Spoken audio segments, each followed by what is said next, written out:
Okay, Assalamualaikum warahmatullahi wabarakatuh. My name is Syuhada binti Syaharuddin. So today I will present about the introductions of Arab Spring. Okay, what is Arab Spring? Okay, Arab Spring is known as a series of anti-government protests, uprising, and armed rebellions that spread across the Islamic countries. So basically, it happened in early 2010.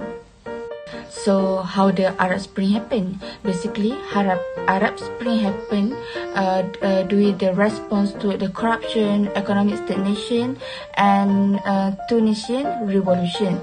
So from the Tunisian, the protest was spread across the 5 countries, which is Libya, Egypt, Yemen, Syria, Bahrain.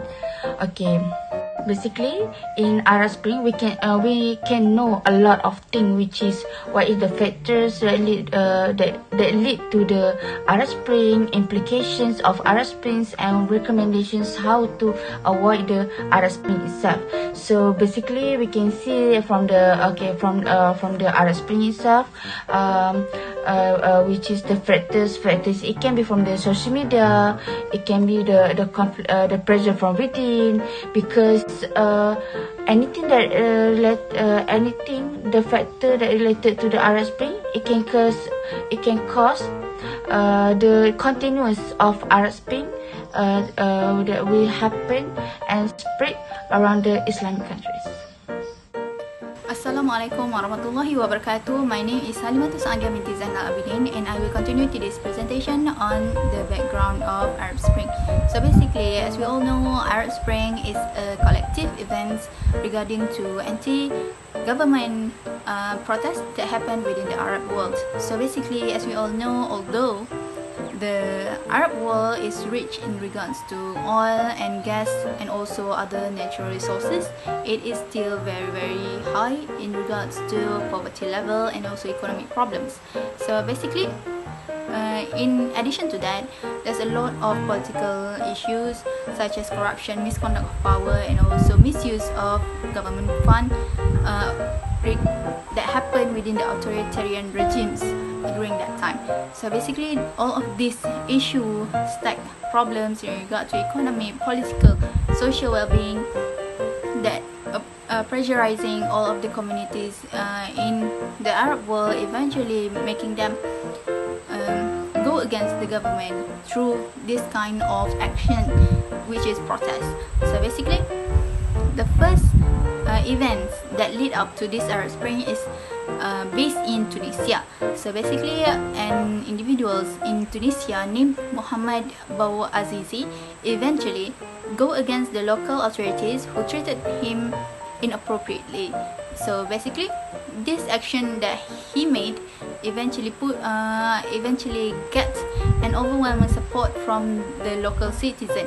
So basically, this added up to the movement named as Jasmine Revolution. So this movement eventually pushes the government and making the current president during that time, Zainal Abidin Ali, to step down and flee from the country.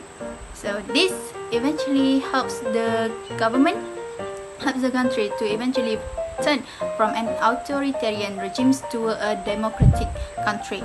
So basically, all of the citizens have their power to choose whoever they want to represent the country, to represent them as who can fulfill all of their demands in regards to economy, politics, and also social well-being.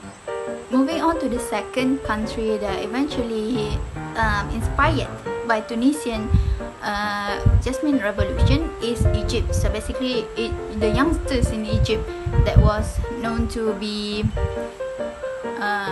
well pressured by the government, by the authorities, that facing similar kind of conduct, similar kind of pressures by the government. So that basically happens to take the same step in regards to the Tunisia, and eventually leads to the movement, and this movement causing their president to fall down, to be dethroned, and also flee from the country.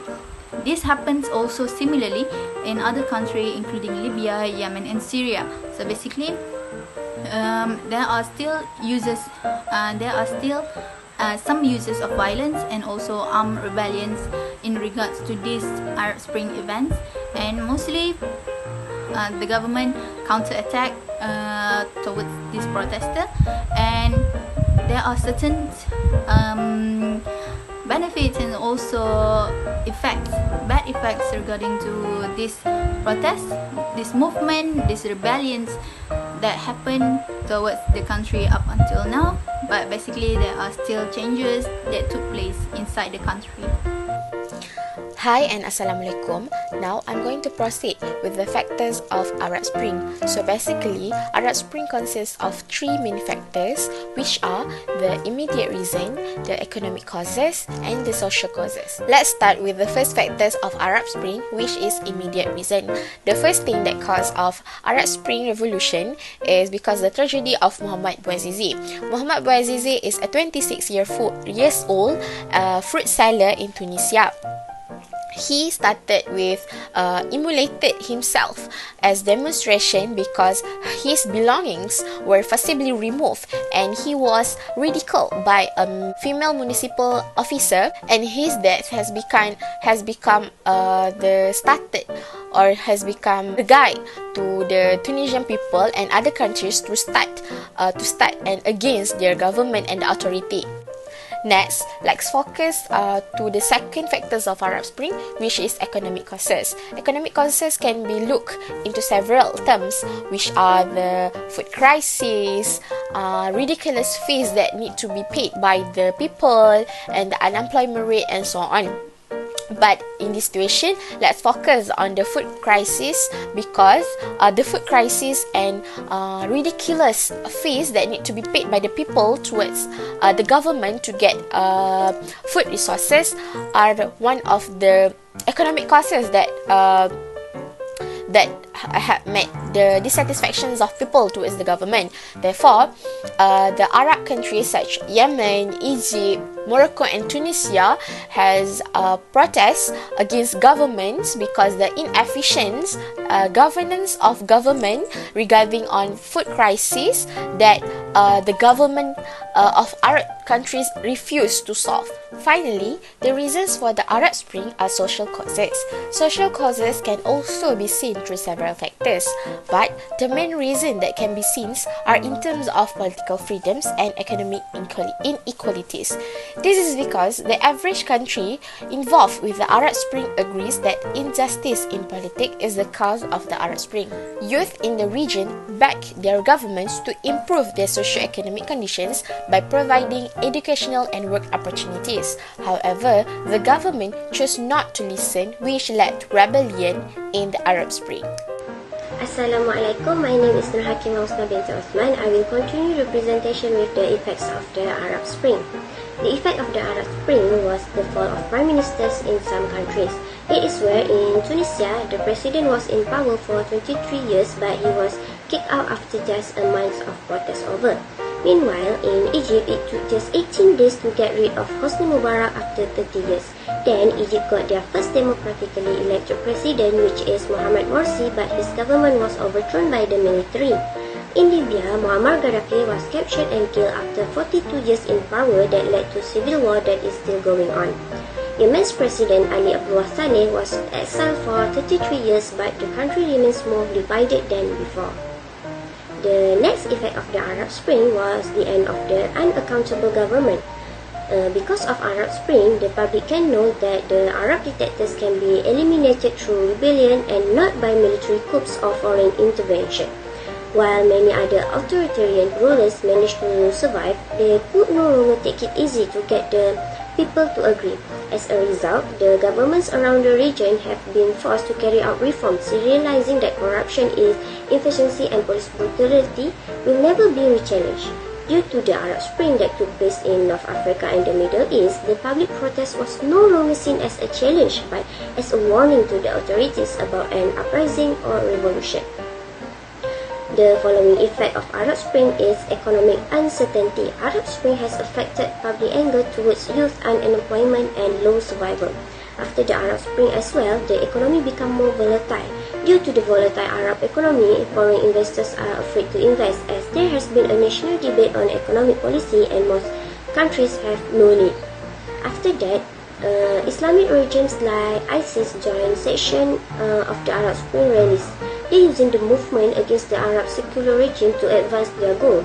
As a result, when governments in areas like Syria and Iraq fell apart, rebel organizations moved in to fill the spot with weapons and brutality. The Syrian civil war has killed nearly 500,000 lives and has also resulted in major refugee crisis and political instability and economic stagnation in neighboring countries. That's all from me. Thank you.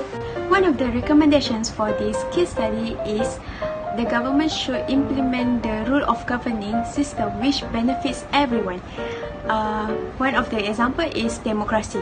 Democracy is the good system that can give benefits to both sides, which are the citizens and also the government.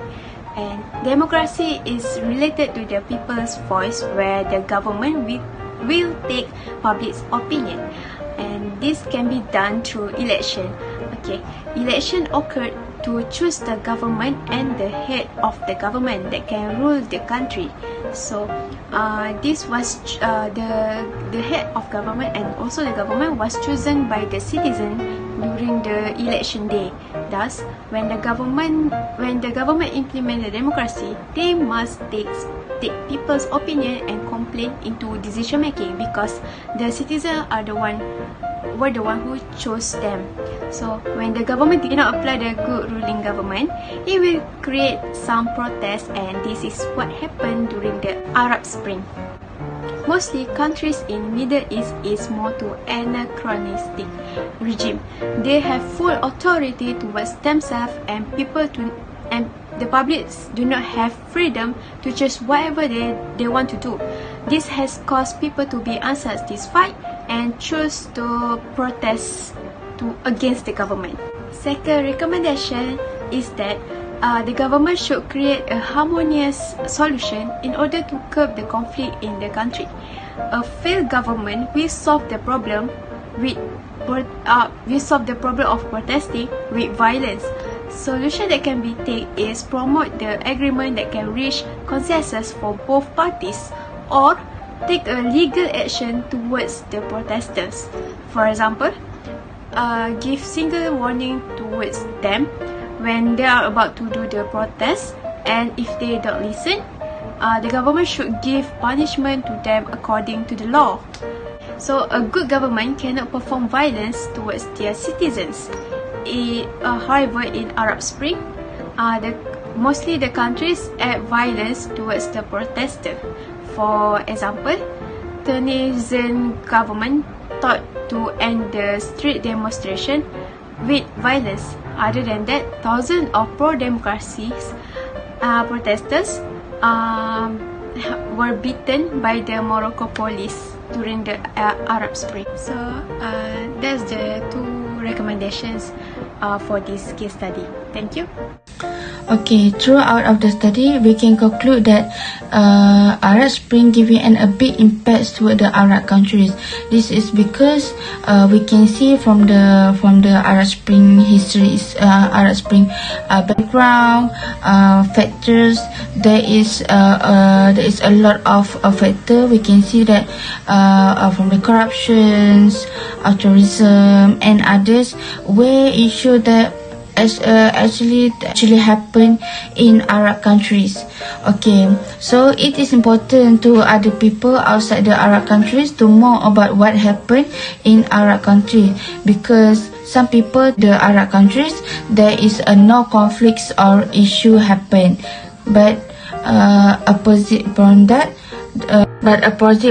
we can see there is a lot of conflict happen. Okay, basically the continuous of Arab Spring itself actually giving a lot of disadvantage, especially to the people, because along the protest they involve with a live people. So from that, it can cause of death from the people. I think that's all from me. Thank you.